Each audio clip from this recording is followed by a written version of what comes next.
Kui tööl on vahest kiired ajad, siis on raske leida aega enda jaoks, kus ennast lõdvaks lasta. Ja tööl pole selleks vahest kohta ega võimalustki. Täna tahan näidata teile selle jaoks ühe jõuharjutuse. See aitab teil rakendada hoopis vastupidist lähenemist.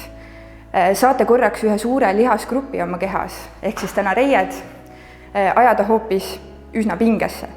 Ja siis pärast seda võiksite tunda, kuidas harjutuse lõppedes need lihased ja tõenäoliselt ka ülejäänud keha natukene lõdveneb. Selleks ei ole teil vaja midagi muud kui ühte tühja seina kohta, mille vastu saate oma selja toetada.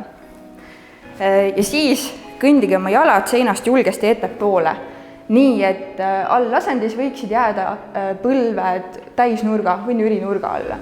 Ja siis saategi lihtsalt libistada ennast mööda seina alla, nii kaugele, et hakkab natukene reites raske. Olenevalt sellest, kui hea füüsiline vorm sul on või kuidas täna enesetunne on, võib mõju saavutamiseks minna 10 sekundit, 30 sekundit, võib-olla 60 sekundit.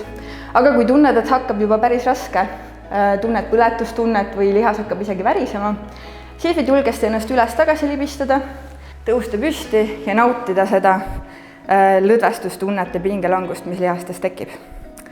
Jõudu teile!